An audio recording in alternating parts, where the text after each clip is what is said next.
nothing left. So our love sings to you. Hallelujah. Oh, hallelujah. There are no words. Yeah, yeah, yeah. There's nothing left. So our love sings to you. Oh, there are no words to describe your love.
Hey, well, good evening, church family. We thank you guys for joining in tonight on this Wednesday night for episode 7 of Real Talks. And this is something we've started about 2 months ago where we talk about real issues, real topics, real current events that are affecting the body of Christ. And we bring in different people to talk about these from our community and just give you some insight with some people who's dealt with the topics at hand. And last week we talked about the state of public education. You can always go back and find these on our Facebook page or also on our YouTube channel. And if you're here tonight and have questions for any of our guests, you just go ahead and comment those below. We have a team that's sending those to us. We'll try to get as many questions as we can. We don't always get to everyone, but don't let that stop you from commenting. And tonight we're actually talking about sports. And in our community, sports is really big. I think in a lot of communities, even in this world, sports is huge. And tonight we got 3 basketball guys. And so if you like basketball, here it is. If you don't, well, you're going to listen to them anyways. And so tonight we're talking basketball and life after sports. So we're going to hear a little bit about their story, about where they grew up, how they grew up, how sports kind of dominated their life maybe, and where God and faith put in, where all this came together. And these guys played at a high level, and so it's not like just some pee-wee basketball player who played in a church league for 45 years and had the most threes from the 15 feet. These guys have played college and some professional basketball. And so we can hear some awesome stories tonight. Any questions you have, we want you to comment. And just in a moment, I'm going to let these guys introduce themselves and just share a little bit about where you played at and kind of what you're doing now, and then we'll get into the conversation tonight. All right, with that being said, we're going to pray, and then we'll get started. God, I'm so thankful for tonight. I pray that you take our time together and that you would just edify the body. And Lord, I'm thankful for our guests tonight that came out on a Wednesday night to spend some time with us. And Lord, I pray that you just bless them, that you would keep them safe, and that you bless their family and their friends. And Lord, I just pray that you would just help us to be more like you in everything we say and do. In Jesus' name, amen, amen, and amen. So without further ado, I'm going to go ahead and let these guys tell you who they are and where they played basketball at and what they're doing now. So there we go. All right, I'll start it off. My name's Shane Sr. I'm from Newburgh, Indiana, currently living in Linville, Indiana. I played basketball out at Castle in 2012 and went to junior college in Champaign, Illinois for 2 years, and then finished up my career here in Evansville at USI. My name is Jeremy Taylor. I'm from Evansville, Indiana, and I played at North High School and then went on to Rend Lake Junior College and had a full-ride scholarship to Northwestern. But I turned that down, and we'll get into that later on as we discuss what God was doing in my life. My name is Melvin Hall. I grew up here in Evansville, Indiana, went to Harrison High School. After that, I went to John A. Logan in Carterville, Illinois. And then after 2 years there, I transferred to Southern Indiana. And then I played a couple years in Germany also. I'm Dedrick, and I have nothing. I never played ball in my life. I'm that guy that played at the YMCA for 45 years. That's me. So, yeah, nice to meet you guys. Yeah, that's the guy who thinks he's Steph Curry, and then he shows up, and we find out real quick he's not. So that's who's bringing up the rear right there. Yeah, that's me. Oh man, so no, I think that's good. So I think we already got some questions coming in, but the first question we just want to get up to is growing up. What drew you to basketball or sports in general? We're talking about basketball specifically. So going to be basketball specific questions. But what drew you guys to basketball, and when did you realize that God had given you a gift to play this game? Answer that. From an early age, my parents, but mainly my dad, put the basketball in my hand really early. I would probably say like 2 or 3. And I mean, just kind of, that was kind of our connection. Watching him watch basketball, that made me want to watch basketball. When he would go to games, that would make me want to. So just, that kind of helped build our connection through that. And then just, some of the, of course, Michael Jordan, that'll draw anybody to basketball. Yeah. What was the saying that your dad used to say every time you talk about hooping? When he said he'd eat your lunch. Eat your lunch, there it is. For me, it was the same thing. My dad he played and was really good. And then he was a trainer, so he trained a lot of guys that were good here in the area when I was younger. And he never spent any time with me necessarily. I was just always on the sideline dribbling. And he actually didn't start spending time with me training me until I was probably like in the 6th grade. He said he looked over because he got frustrated with a player that wasn't listening and wasn't committed. And he thought, well, why am I spending all this time with all these other people? I have a son right here. And so that's where the passion lied, because I spent so much time at the YMCA. And I think that's what me and Mel have in common. And it probably wasn't until maybe my sophomore, junior year in high school that I realized I actually had a God-given gift. That's good. Shane, what about you, man? Yeah. So I actually grew up playing sports with Caleb here. we did. We kind of grew up together we playing did, yeah. baseball and basketball and everything in between. But the draw for me was sports. You know, I come from an athletic family. I've got many people in my family who played, you know, at a high level in high school and went on to play in college as well. But for me, I just love to compete. You know, so anytime you could compete in anything, whether it was basketball, football, wiffle ball in the front yard, you know, kickball, dodgeball at recess, whatever. But you know, as I got older, I got taller. So I, you know, kind of gravitated towards basketball. Yeah. I'd say I probably realized that I had a gift and a talent. Probably not till my sophomore year of college. So I was kind of not really aware of what God had done in my life and what He was doing in my life until my sophomore year in college, when you know, we kind of had some health issues in the family. Kind of put some things in a perspective for me. Sure, yeah. And when something like that happens to you, you know, especially when you're in high school, college, that's kind of the first time you start thinking seriously about the world Yeah. and about your life. So For sure, man. I'd say that's when it hit for me. Yeah, that's good. Yeah, that brings us to the next question is, like, when did you guys see in high school that you decided, like, I want to do this and try to make a career out of this? Was there something that happened that you like? I'm gonna, like, all growing up, all basketball players want to get in the NBA, and you know, but like, when did it become like, I can maybe make this happen in my life? Was there like a certain moment or a certain year? Maybe it was traveling or something. Maybe it's just something that happened in your guys' career that was like, man, college basketball may be a legit reality for me. For me, I didn't have a desire to go to the NBA or anything like that. I think I can relate to Hall Star over here in terms of just wanting to spend time with my dad. It was just like our bonding, and it, you know, so that took presidency. But then I can remember I was driving around as maybe a senior right before the season started, and I saw different people on the street. And they were just walking. I lived inner city, still do, and so the rescue mission is there. Yeah. So you're seeing all these people walking around, and they have no home, they have nothing. And I drove home, and I sat on my bed, and my mom came in the room, and I just started crying uncontrollably. And she was like, "What in the world is wrong?" And I said to her specifically, "I don't want to be a bum. I want more." And she was like, "You won't be." And she was like, "What do you want to do?" And I said, "I don't know, I need to do something." And she just said, "Well, you need to go get a job. Or you going to do something with basketball?" So then I just really started going hard about going to college. Yeah. Because I wanted to do something better. I didn't want to settle for what I was seeing, my environment. And that is whenever I really focused on playing at the next level. So, Jeremy, you were actually pretty good in high school, right? Yeah, I was really good. Yeah. I figured you'd say that, too. I figured you'd say that. I'm old enough I can say that. Yeah. But, you know, I always think about when the really good players, there's always a separation. Yeah. So, like, what do you think was mainly different for you? What separated you from everybody else? Like, why did you just have that game to be that guy? I hate to keep on piggybacking on Melvin, but I think it's because my dad was there. Yeah.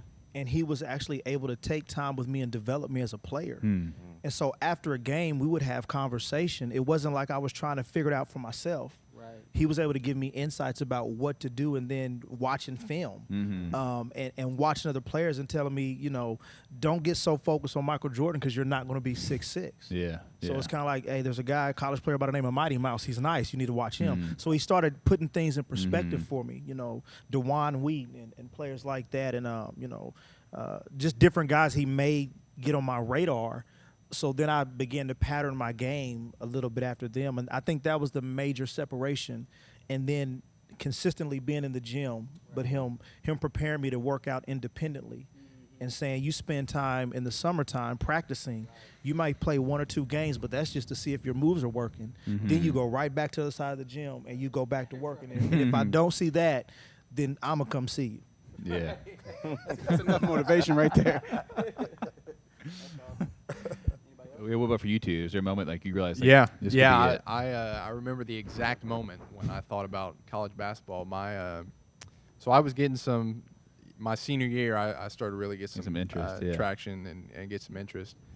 And at that time, I hadn't thought any bit about playing Really? college Yeah. basketball. Yeah, like I said, it was just playing sports was just something I always did.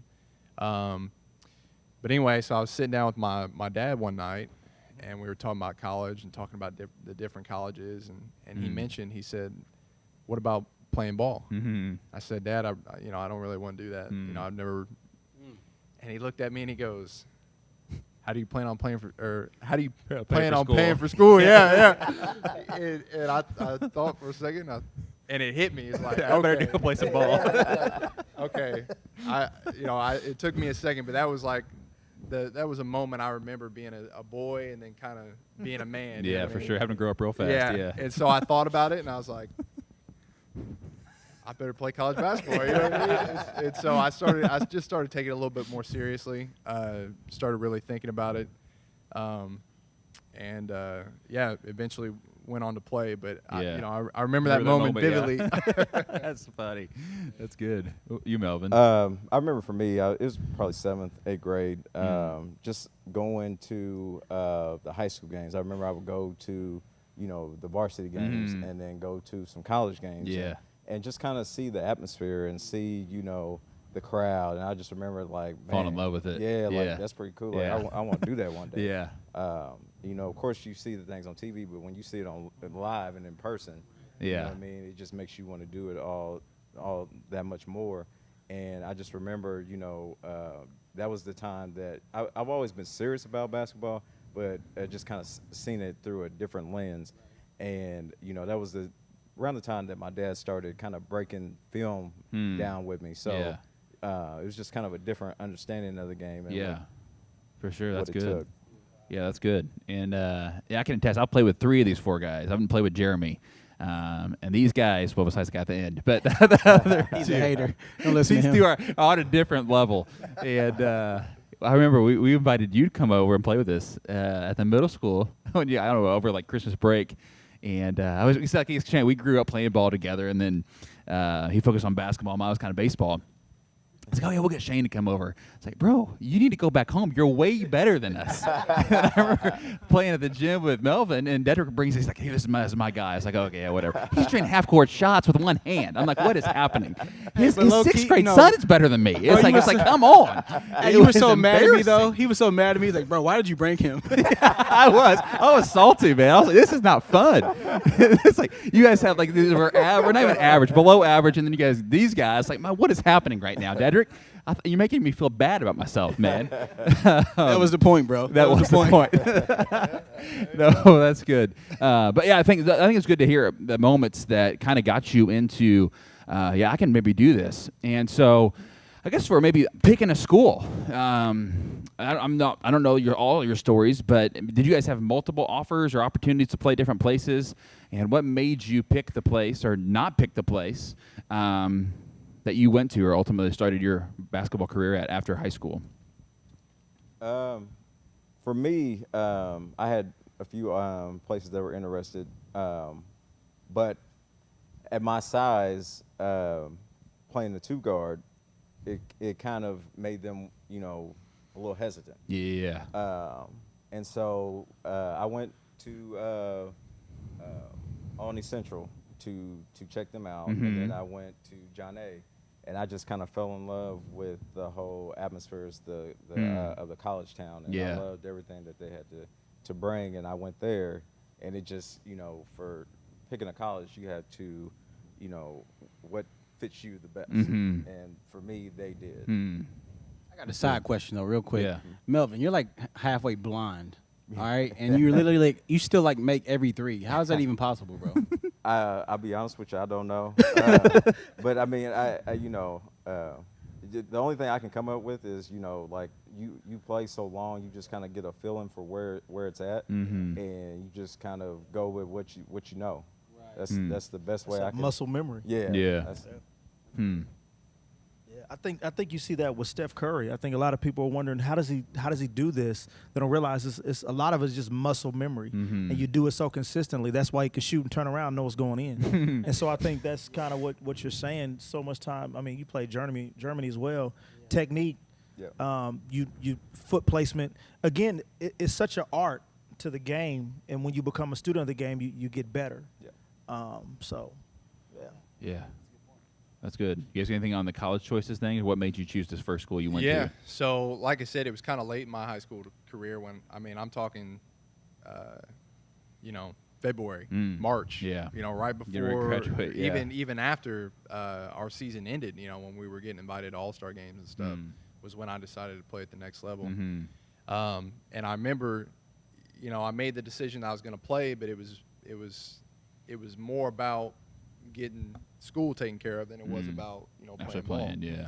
So I had colleges, I had coaches call me and want me to come play, come play for a year or two. Then I said, no, I got to have a scholarship. Yeah. You know what I mean?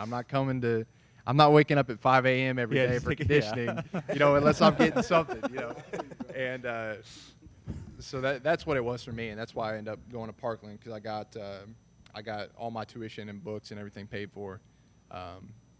And then I was actually, after my sophomore year in college, when I said I started taking it seriously, I started getting some interest from D1s, and I actually committed to Chicago State in the middle of the season my sophomore year. And like I said, with the family issues, the health issues we were having, it was actually my grandma who was having some pretty serious health issues, but. I just started thinking about that, and thinking about being 6 hours away. What's from important? Home, and Yeah. you kind of, it puts things in a perspective. So I decommitted from Chicago State, called Coach Watson at a USI, and the rest was history. Yeah, that's good, man. Wow. That's awesome. For me, it was I had a lot of offers, but for some reason I was really into. University of Illinois. I don't know why I was. I really wanted to go there. Yeah. I don't know if I like the colors. You can just be a kid. I think that was really it. I just like the uniforms. And, yeah.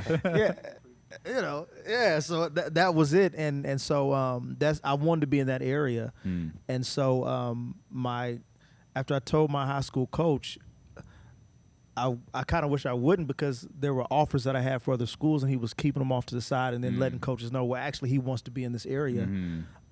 So it kind of narrowed what I could have really done. And then so for me, I just decided on Rend Lake Junior College, I think because I wanted a springboard, because I still kind of wanted to go to that college. So I thought, well, at least I'm in the state, so I could get on the radar, and we'll see what happens here. As far as deciding not to go to Northwestern University, I was losing myself. I grew up in the church, and so I knew what a Christian and Christians were supposed to behave like, but I was smoking, I was drinking, I was doing a lot. And so I woke up one day and was like, you know what? This is not who Jeremy is. And if I can't control myself on a junior college campus, there's no way I need to go to Northwestern University and attempt to do anything with basketball. And so then I just began to pray and ask God, if you take me home, I promise you I'll give you my life. And so that was the transition for me. Yeah. That's awesome. Yeah. Yeah, that's good, man. That's awesome. Mic drop right there. Yeah, We're done now. Yeah. And we got some more questions we're going to get to, but I want to get some of the questions coming in. And this one's kind of more generic questions. What would you say is the toughest part for being a Christian athlete today? And what did you struggle with while playing? And I know you guys probably have different stories of when you met God and really gave your life to God. It could have been after you were done playing, or in the middle, or like Jeremy said, right when things were about to shift in your life, God was shifting something else. And so what do you think is the hardest part for being a Christian athlete in today's society? I think specifically at the college level. I would say just there's some outside distractions, especially with the college life. With the whole like going out, Yeah, partying stuff. partying. Yeah. Mhm. Those things can be hard to say Creep no up to. on you. Yeah. Those things just, and staying focused on your path on basketball, those can be extremely hard when you have a lot of things pulling you in so many different ways. Yeah. Now, was I one of those things pulling you, bro? I'm gonna be completely honest with you. You were one of them things. I love you there, and I wasn't 100%. I wasn't 100%. In the clear on that, but you were one of those. I believe it. One of That's those why I things asked, pulling. bro. Well, I repent to you right now, bro. There it is. It's finally coming out.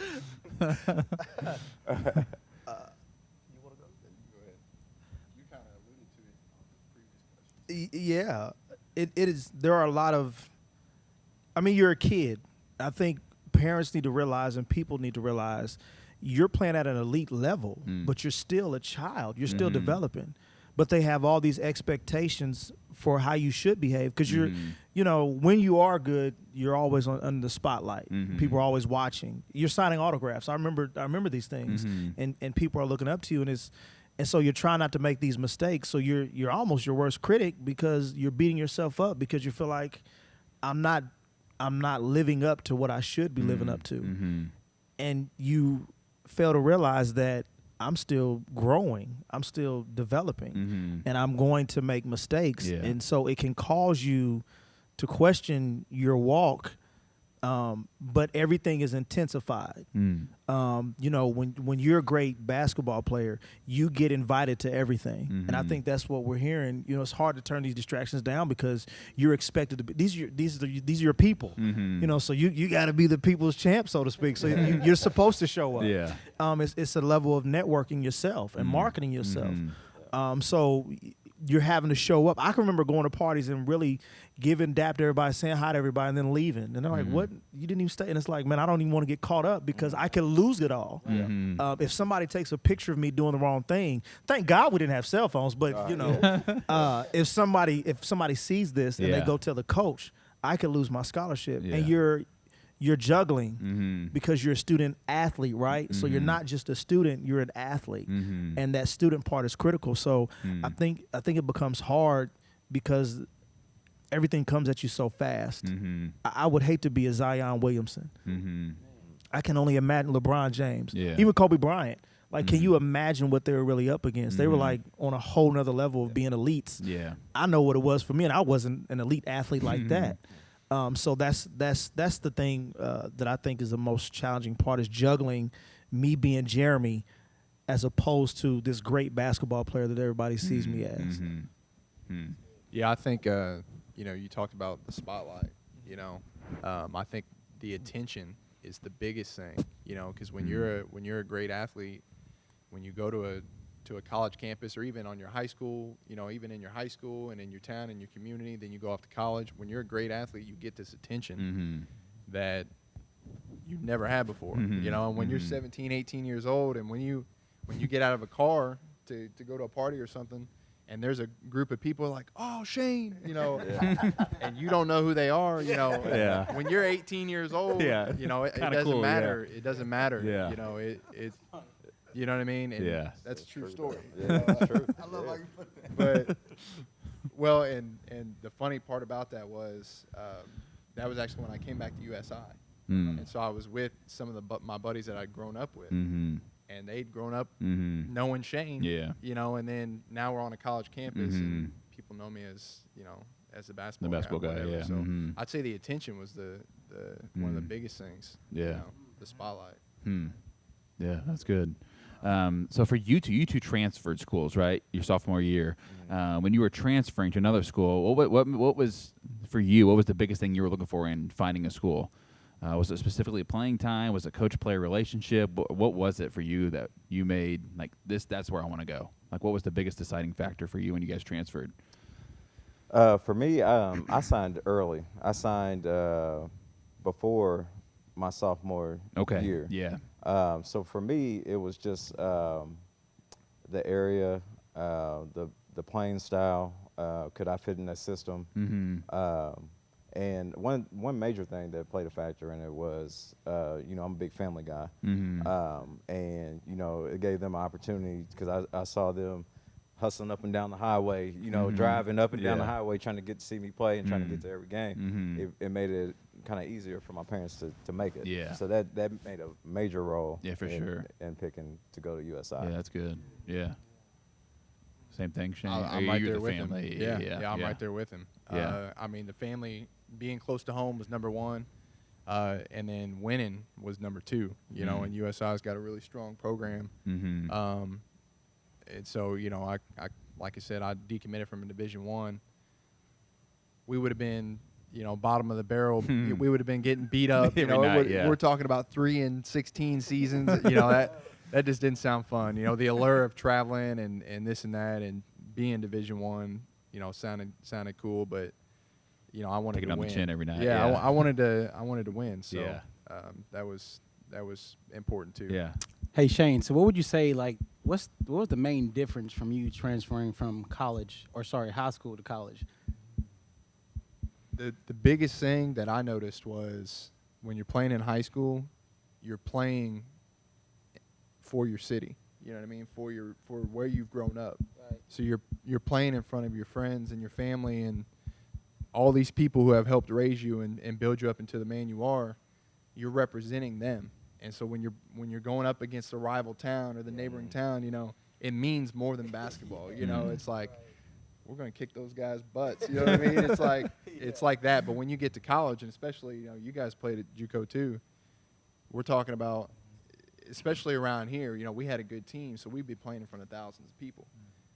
My freshman year at Parkland, we're talking about 10 a.m. Saturday morning games where they don't even have the bleachers folded out. You know what I mean? And so I remember that first game, and I was like, okay, we're going to have to – it's easy to be pumped up when you're playing in front of 2,000 or 3,000 people, Yeah.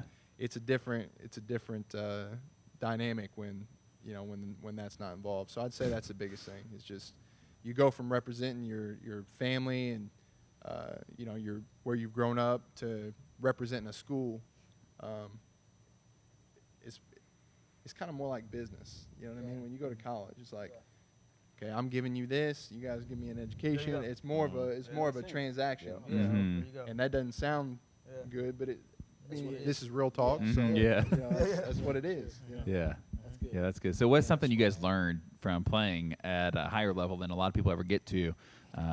Something that was instilled into you maybe by a coach or maybe just by the program that's gone with you in your life now? For me, I would say just work ethic. I know when I first got to John A. Logan, Coach Imhoff, he instilled, the work ethic part as far as working hard in the classroom, working hard in the court, on the basketball court. And that's one thing that I try to do always, is just work hard. Yeah. It might not always turn out how you like, but just work hard. Yeah, that's good. Yeah, definitely. Because when you're in high school, if you're a superior athlete, you're going to excel no matter what you do. You could not practice and show up to the games and be good. But when you get to college, everybody's like Catches that. up with you. Know what Yeah. I mean? So you have to. That's why you see guys who are standouts in high school, they just can't cut it in college, or standouts in college, they can't cut it in the pros because you have to have a work ethic when you get to that next level. That's why you brought up guys like LeBron James. That's why he's so incredible, because you're talking about a dude that could have never put in extra work and still probably made it to the league. Yeah. But he's got one of the craziest work ethics in the league right now. So that's why a guy like that is, going to go down in history as arguably, in my opinion, the best player of all time. Here we go. That's why I said arguably. That's why I said arguably. Come on, Shane.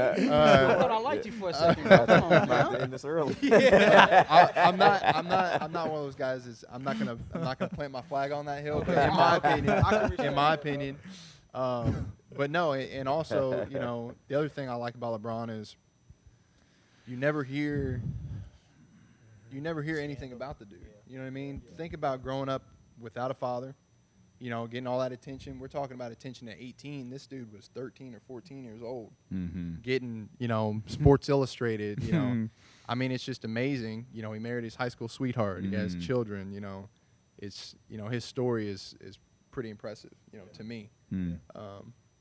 Yeah. That's good.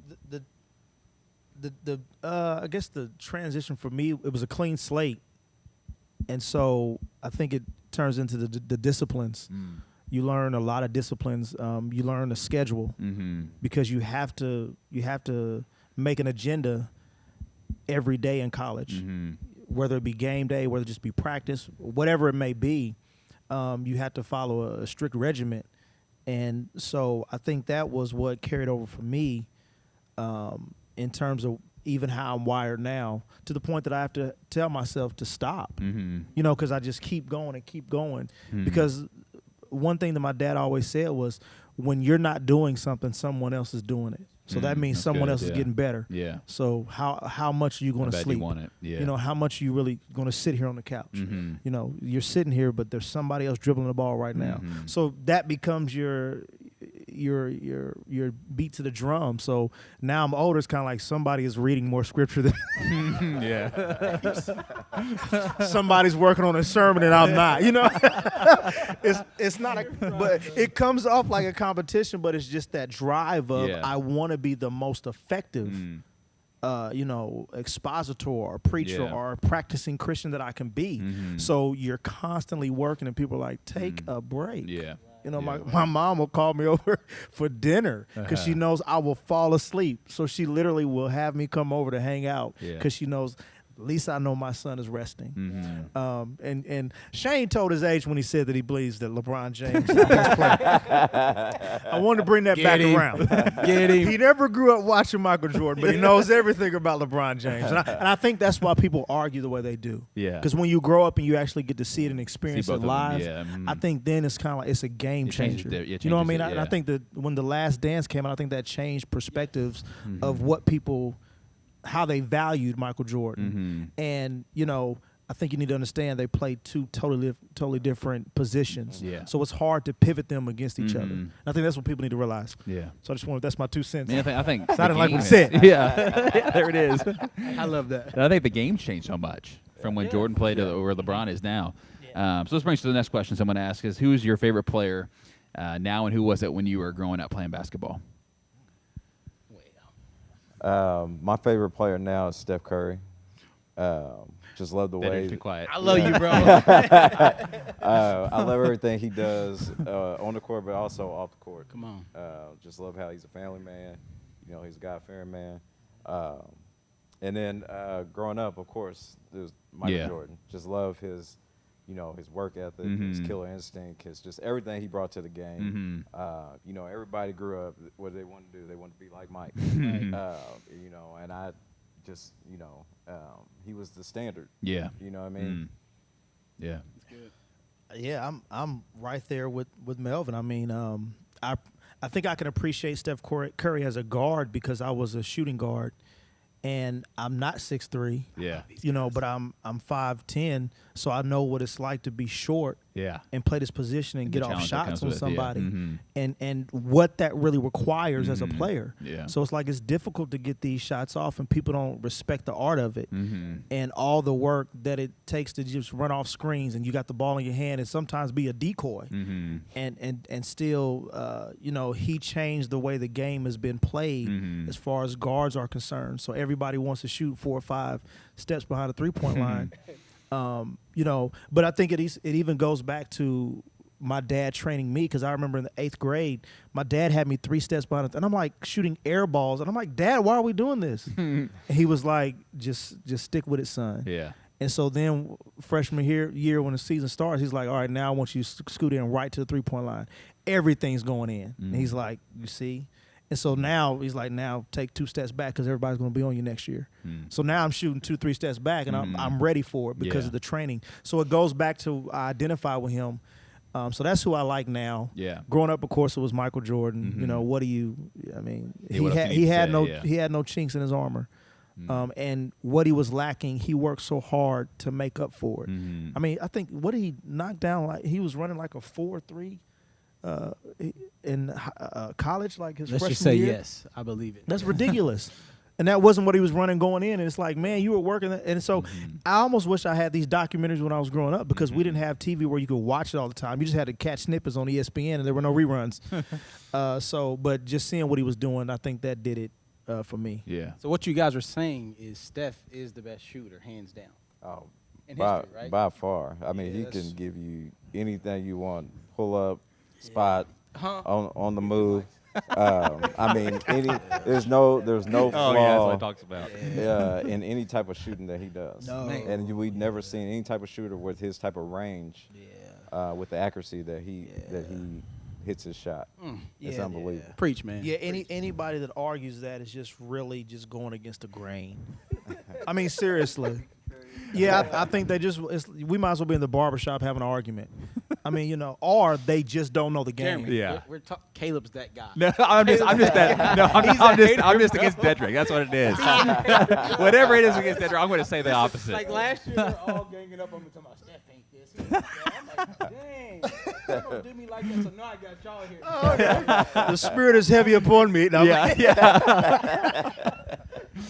Oh gosh. Go ahead, bro. Well, to be honest, I've always been more of a player than a watcher. You know, I never, until it's kind of weird and people kind of look at me funny, but I didn't really start watching basketball until I was done playing basketball. So I really didn't even start watching, really paying attention to college basketball or NBA until after I was done playing, just because I'd rather be playing. You know what I mean? And so I don't really have a favorite player. I agree with you guys. I think Steph's the best shooter of all time. But I'll say that LeBron's the best player of all time. So I will say that. But no, I don't really have a favorite. You know. That's good. So we got a personal question here, Say our favorite. and No, I said he's the He's best best shooter. of shooter. all time. I got you guys. So Caleb's it's 4-1 right now. yeah, I'm in trouble. Yeah. He just took some actual basketball guys. Yeah, I did change my opinion. Yeah. So we got a question for Melvin, and this says, "So why is Duke better than UNC?" That's Tyler said that. Well, I'm going to disagree with that. You know, and here's the thing. Like, that's the best rivalry in college sports. Like, I think it's the best in sports, period. And they go back and forth. But I'm just, you know, anything with Michael Jordan, I'm going to go with. Yeah. And, you know, and that was my reasoning for, you know, I have a UNC seat covers, floor mats. You know, on the front of my car is UNC. All decked out. Yeah, all decked out. What about the Bobcats and the Hornets, though? You with that? He said anything Michael Jordan, though. I'm fond of them. Okay. All right. I'll look My at bad. them. I'll look at them, and that's a good point. That's a good point. I like them, but that's all he's got. but I feel like you know Jordan, like UNC is connected. Goes Yeah. I got you. Yeah, we got hand it. in hand. There it is. So we're saying North Carolina is way better than Duke. Hands down. Absolutely. I agree. Absolutely. Yeah, I I'm can with agree you. with that, too. If you look at the NBA players that transferred over, I mean that the college players that transferred to NBA players, and you compare the Duke players and you compare the UNC players, I mean, Michael Jordan's enough, though. I mean, true. That's enough. That's the biggest argument. But right to me, I think there's a better list coming from North Carolina that have sustained a great, Great career, yeah. great NBA career. That's good. There it coming is. out of college. Yeah, there it is. So we got another college question here. It says, "Who is your all-time favorite college basketball coach?" Maybe it's one you guys played for, or it's just someone you really like. I don't have one. We all know it ain't Coach K. Coach K or Coach Calipari. No. No, definitely not him. No, I'm gonna let you guys go now. I'm gonna think about somebody on. Shane, you got one? I think the better question would have been who's the worst. You know, who's our least favorite coach? No,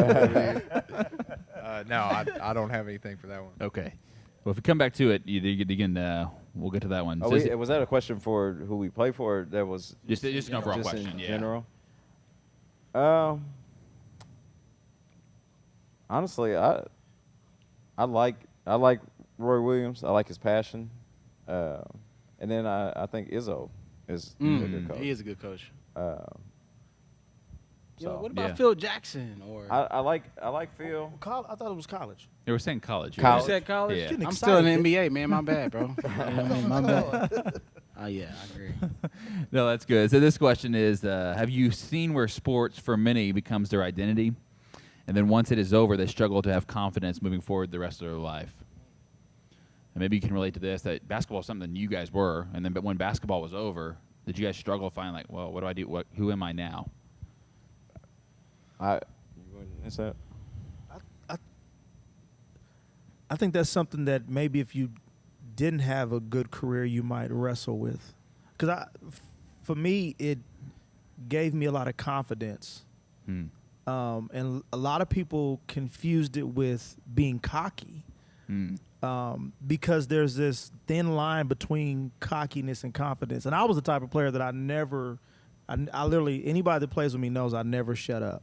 Like, I always had something to say. Mel knows on a whole nother level. I used to terrorize these little dudes. Like, I don't even know how we're friends the way I was like, I went used to about come some in and of be this like, why is he stuff. so angry? Why is he so mad? That is all true. the That is time. him, huh? So, yeah, it's funny because Tyler's FaceTiming me. This is He just interesting. FaceTime me too. But He wants to say something about Duke. That's it. oh no, I'm not doing that. But I think for me, it gave me a certain amount of confidence because, you have things that you battle with off the court, Mm-hmm. but basketball is still therapy to me. So what it gave me during the time when I was playing transitioned because, again, you're getting people that know you that didn't know you. Mm-hmm. And so you're kind of beloved and you're appreciated and all these different attributes that come along with it. And then after it's done, I think if you had a good enough career or you're content, depending on your purpose for the game ending, Mm-hmm. then you can be fine with that. But the game never ends. I think Yeah. Kobe Bryant even said that. Are you ever really ready to actually stop playing? I don't think there's ever a time when you're really ready. It just kind of gracefully happens. And I'm knocking on that door because I get injured every time I play now. And it's like, man, dude, you are 40. Yeah. And so it's kind of like, okay, I need to find something else. Mm-hmm. So I think you're okay with it, depending on what your career was or what ended your career. Because if you have an injury, Yeah. you might still sit around like, man, I really could have, or this really could have been for what me. could have been, yeah. Yes. Well, Jeremy, I got a question. A lot of the kids in the inner city, like they bank on that a lot. Like, man, this is how I get out. You know what I mean? And then maybe they don't make it, man. Like, and I'm sure you've experienced that and seen a lot of people deal with that. Oh, yeah. So could you hit on that a little bit? Yeah, a lot of my friends, they still talk to me and they say they wish they would have worked harder. And they appreciate that I did because it's like I got out and they kind of didn't. And I think that you need to realize that sports is just a vehicle. It can't be what you bank on. It could be an opportunity, like you said. This pays for my schooling, but if I'm not good enough to play at this level, then I'm going to be on this bench and I'm going to get this free education and I'm going to cheerlead my team on because if nothing else, I'm getting a free education and I still get to travel with the team. I still get to celebrate the wins. You get so caught up in saying, well, I'm not getting any playing time. Okay, that's okay. You got to learn your role. Everybody's not going to be the star player. Yeah. And I think in the inner city, it's this constant statement of you have to be the best, and if you're not, you're garbage or whatever the case may be, and that's not really, you might not make it, and that's okay. Find what you're really good at. I was actually good at basketball, so I stuck with it and I focused. These kids don't focus nowadays. It's hard to train these kids because they don't want to work. They just think they're the best. It's like, man, I still can beat you and I'm 40. You're at the prime of your life. That's horrible. This should not be happening. I was killing grown men when I was your age. Like, they wouldn't even want to play me one-on-one. So you're like, you're not even working hard enough. So how do you expect to be an elite player when I'm better than you and I haven't picked up a ball in I don't know how long? So I think we gotta really educate them as opposed to just setting them up and just giving them this fantasy. That's really what it is. It becomes a fantasy. Yeah. Yeah, I think it's all about the expectation. I know some guys who are just unhappy with their lives and they think that chasing a sport or chasing this or chasing that, they think when they achieve that goal that it's going to bring them fulfillment and happiness. And, you know, it could be with sports, it could be with anything. You know, they put their fulfillment in something that's not meant to be that. Yeah. You know what I mean? And so you can see guys who just think, you know, like you said, man, I'm just going to grind. I'm going to do this. I'm going to do that. I'm going to go to college. I'm going to get my education. Then I'm going to be happy. Or I'm going to go to college. I'm going to win a championship. And then I'm going to be happy. You know, and yeah, you know, when you work for a goal and you finally achieve it, you're going to, you know, it's going to feel good. Yeah, you know, for it's sure. Gonna be, Yeah, It's yeah. going to be incredible. But if you put your whole identity into that and you think that that's going to fulfill you, Yeah. you know, it's just going to leave you disappointed. Yeah. You know? Yeah. That's good. Love, you got anything else on that? For me, I wouldn't say, you know, when basketball ended that it was just, you know, like, oh man, what am I going to do? But I'll be honest with you, that was a point in my life where I did really have a conversation with God and just kind of ask for guidance on that. And, you know, he's blessed me with ways of still being able to interact through basketball with, you know, either training or coaching or, you know, I officiate or, you know, even at my job at the school, I'm able to work with kids on some portions of the day with some type of basketball. So, you know, that's just been a blessing. Yeah, that's good, man. That's awesome. So we're talking about like kind of ending the career. So when did you guys have a realization like I'm done? Like when did you know, like, or did you have it in your mind like after college I'm not going to try and play anymore? Or when when did it like I'm just this is my time is drawing near that I'm not going to be able to do this any longer? Was there a moment, or would you guys just have it planned out for you guys? I had a moment.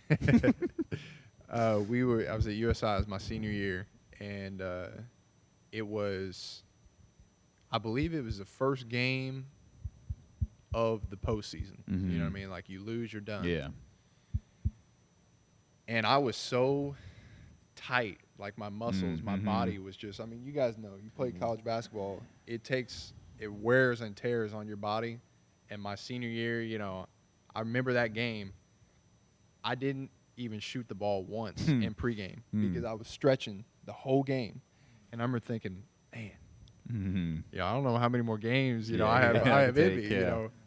But, I remember just kind of being worn, you know, just physically and then mentally too. You know, there's a taxation on your mental too when it comes to that. Yeah. Mom, you played overseas, right? A little bit. And be honest about overseas too. As far as what? Yeah, 'cause you know you didn't like it. Now listen, like I'm not gonna sit here in front like because I used to have my friend here call me all the time, just you know, Racking up my phone bill. yeah. But I think for me, just when I knew, when that business side of it started to, I mean. You know, of course, like the aches and pains that really started setting in as I got older. But that business side of it, as far as like anybody knows this, you've been overseas, knows that you know you don't really have the 7-8 year contracts like when you see in the NBA. Yeah, they're mainly 1-2 year. That's a short you sign a term, 2 or 3 year. That's a long term contract overseas. So just you know, doing that each time, the uncertain time. It just after that last time I played, going into the following season, whether I was gonna play or not, I was tired of it. I was ready. Yeah. So I got a question. So what was like mainly different from Europe and USI? Like what would you say the main difference was as far as that transition? I would say just there were the size, you know, as far as the kids, the guys over there, and especially the guys that grow up playing over there are playing pro at a young age. So the experience and the things that they've already got, the tricks in their bag that they already got, you know, makes it the game that much much more. And then I would say just as far as the schemes you see, like the defensive schemes you would have to face, and like it's legit. Like it's professional over there. Yeah, that's good. We got a few questions I want to get to here before time runs out. It says, what would you say to athletes today with COVID-19 going on and some sports already being canceled? And it says, for some, playing sports is their motivation and keeps them from stress. So what would you say to young athletes today who their seasons are getting canceled and that's just the way they release stress? What would you say to them, if anything?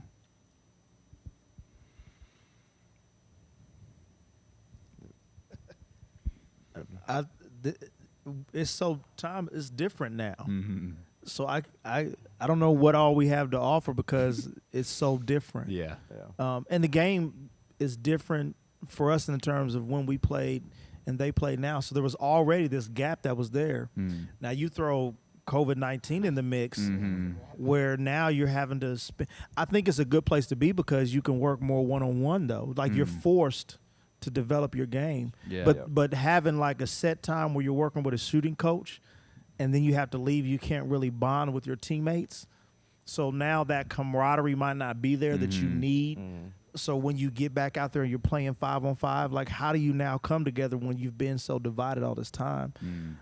So I think now is a good time to get back to some of the building blocks and your fundamentals as far as, maybe going outside and working on the dribbling drills and some of these things that have made some of the best players great players. I read something, there was this article that I was reading and it was talking about, I think it was Michael Jordan's personal weight trainer was saying there are NBA teams that don't even have a weight room because everything is bands and resistance. He's like, that's why these players are so injury prone because they're neglecting the weight room. So it's almost like, I think of that scene in Rocky when he got to be this great boxer and he lost that grit that he had, and then they took him all the way back. Man, we got to take you all the way back to when you didn't have this fancy gym, and we got to go back to the nuts and bolts and the hard things that you're going to do, and that's what made him back on top of his game. And I think now some of these players need to get away from all the fancy trappings that they had and go back to the grinding and really work harder with some of the things that got us to be great players. Yeah. You guys got anything else on that? I would just to piggyback on what he kind of said, as far as going back to kind of, the kind of old school type of things that going about, that can help with basketball. Growing up, we didn't have, the trainers and the gym access and things like that. So just like he said, just kind of going back to that kind of old mentality of, you can. I remember when I was young, I used to just dribble in the neighborhood. You know what I mean? There's little things you can find, and that you can do. You just got to look for it. Yeah, that's good. So this one I'm going to paraphrase. This is kind of a long question. When you guys were playing, did you ever go through a season of discouragement, or like almost like kind of like a mental depression? And what got you out of that, or what kept you motivated to stay with it and not just throw in the towel? I'd say for me, my last year of playing overseas, we were that was a bad season. Like I think we had lost maybe 5 or 6 in a row, and coming from middle school, high school, college, used to winning. You know what I mean? And that to me that was rough. And it just made me, for a while, like just it gets to you a little bit, but just having that focus to try to pull yourself out of that hole, and as a group doing that, and coming together. Yeah, so I think this whole talk's about sports, and the questions about sports, but there's so many comparisons between playing sports and in life. And, the question was about having a rough season. In sports, we actually have seasons, but in life, we have rough seasons too. And so I think, when you're going through a rough season, whether it be sports and in life, you you keep doing the things you know you're supposed to be doing. Mhm. You know, and if that's you're having a rough basketball season, you keep putting in the extra work. You know, you keep getting extra shots up. You don't get discouraged because things aren't going your way, or you're not feeling right, or your shot's not right, or this or that. And the same thing in life. You know, if you're going through a rough season, you keep doing the things you know you're supposed to be doing. Mhm. You know, you don't veer off because you don't feel like it, or you don't feel good, or this or that. And you just keep pushing through and know that, you know, that God will deliver you and see you through it. You know, and that better days are to come. That's good. That's real good. Jeremy, got anything? Are you good? No, I like. We'll leave it at that. Yeah, that was good. I want to get 2 or 3 more. I don't want to keep you guys too long, but it says, was God a part of your basketball pursuits? And was there any personal prayer time before games or competition or practice or something? So, again, this might be different for when you guys really fell in love with Jesus and or surrendered your life. So for you, was there any? Let's see what it says. Was God a part of this pursuit for you at all? He was a major part. I remember in high school, I would actually I had my own area. And so I would go all the way to the back. We would stretch in the locker room, and I would go all the way to the very back, and I would always pray. And I would always ask God, I would tell him, thank you, number one, for the gift. And then I would say, since you've given me the gift, allow for me to put you on the best display as possible. Because I can't possibly do anything if you don't allow me to do it. And let this be a platform for you and not Jeremy. And so I developed a prayer life because I had an appreciation for what he gave me. And so that's what kind of drove me, because I realized this. We're fortunate, how are you able to dribble like that and then shoot a ball and get it in this small, sphere? Like, that's really an art, you know what I mean? And consistently do it. You got a guy halfway blind hitting shots. Like, how do you not appreciate that? Yeah. You know what I mean? So, I think in high school, that's when it became something for me. Up to that point, no, not until my sophomore year when I finally got over this hurdle of some of the things that take place, rough seasons in life where coaches are like, you'll never play varsity, or, you're not good enough, or what it was really said that could have just destroyed you as a player. And now you're finally at this level, and you say, now that you got me here, God, I want you to sustain me. Hey, Jeremy, question. So what would you say to those high school or college athletes right now that, they're Christians, but they're kind of muffled. They're scared to share their faith right now. Like, what is something you would say to encourage them to, like, hey man, share your faith? I think you have to. I think the problem now that we're seeing is people are not sharing their faith and they're not bold about how they feel about Jesus. It all gets muddied.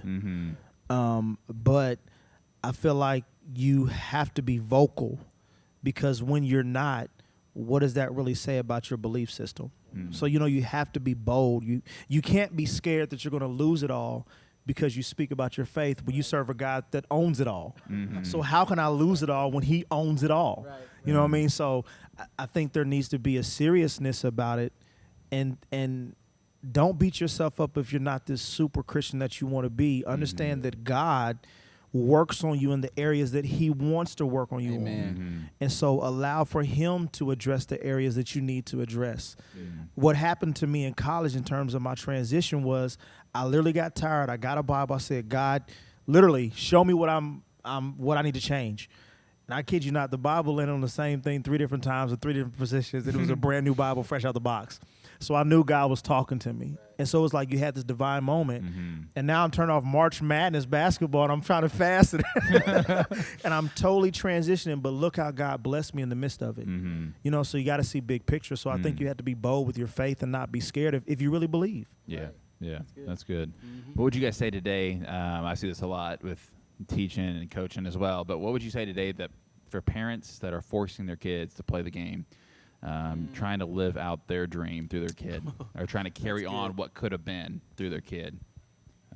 So I think just like anything else, when you're trying to make a judgment on something, it depends on their intentions. in the example you just gave, if they're trying to live out their hopes and dreams to their kid, then obviously, that's never going to end up well. Yeah. But I think there could be, a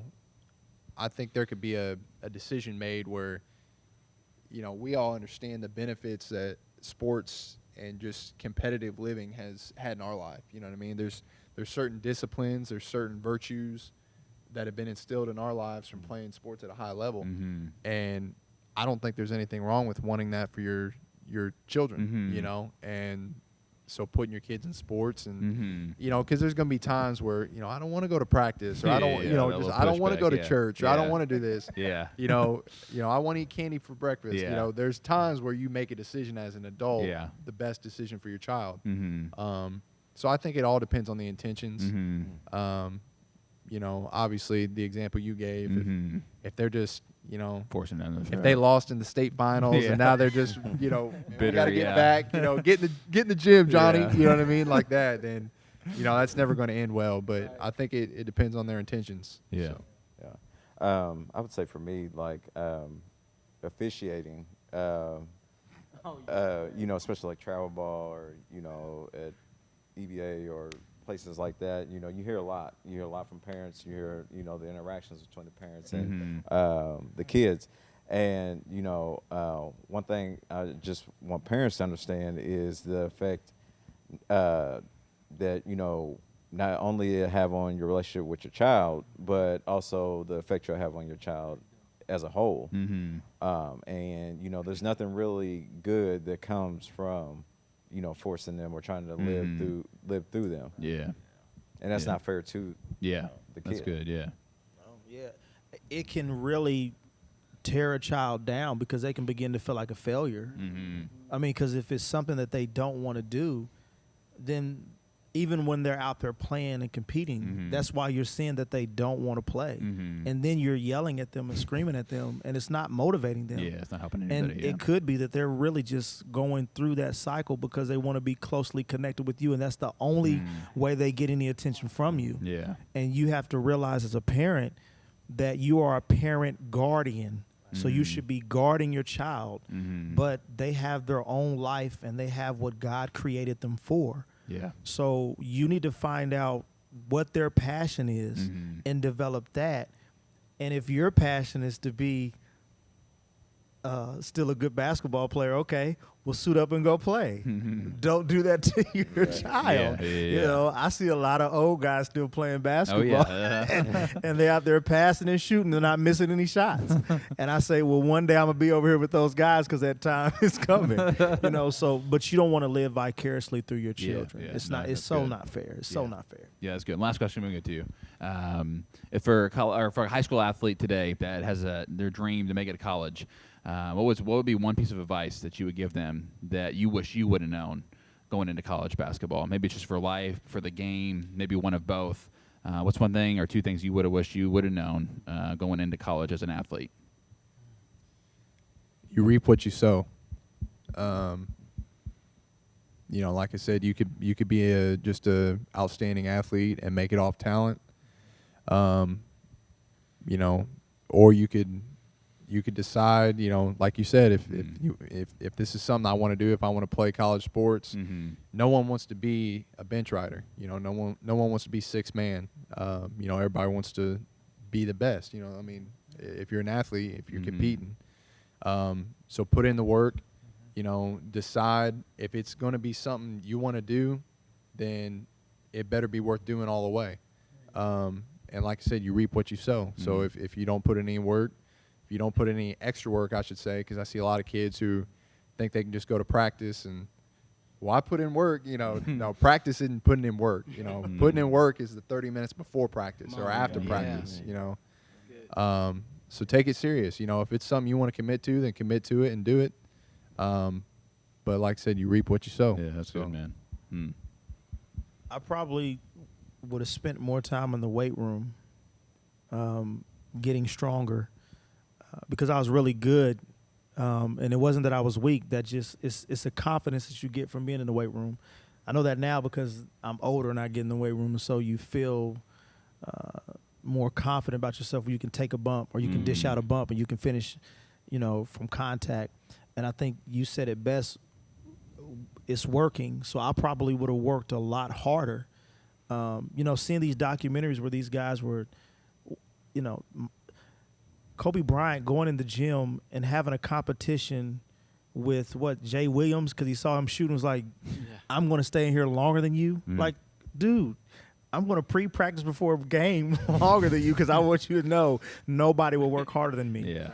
And so, when you have those nuggets, I wish I had them then because it's like, man, I really would have worked harder, 10 times harder. I would have gone to the gym before a game and got up 150 shots, so I'm extremely loose by the time game started. Yeah. Not showing up like everybody else right before a game and stretching and, knowing my shot is money anyway, so I'm cool, so it's like it's a whole nother level of just making sure you're always getting better and never settling for where you're at. So I think the work ethic is key. Yeah, that's good. I think one thing that I would have changed, and like what he said, is the weight room. Especially like going into college, the difference of physicality, like it's like night and day. Different level, and the bumps and bruises and stuff that you get is totally different. And I'll be honest with you, going into that freshman year of college, I wasn't ready. I wasn't ready. So just knowing that now, I wish I could have went back and did a few things different. That's good.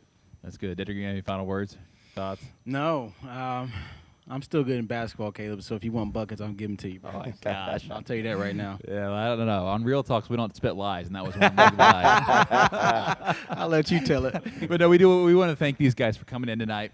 And I know we didn't get to all your questions, but maybe we'll go do another sports talk again soon. And again, thank you guys for coming in and sharing a little bit of your story. And so that wraps up July. We're moving into August, and we got some cool episodes coming your way. We got some, just to name a few, we don't have the date set in place. We got one with living with disabilities, how people with disabilities live their life as a Christian. We got some powerful testimony. We have a powerful testimony night where people will talk about some crazy drug addictions, some sex addictions, some alcohol addictions that God delivered and set them free from. We have one with talking about what is worship in the church is so much more than music, but worship can be a lifestyle. And then we also have one, what is it like to be a pastor's wife? They often get often overlooked, but they usually carry more ministry than the pastor himself. And so we're super pumped for what God is doing. We'll see these guys hopefully again soon. And without being said, we hope you have an awesome night. You can like and share this. If you want to go back and watch it, you can. If you just joined us, you can watch it later. And we have an awesome night. We'll see you next week.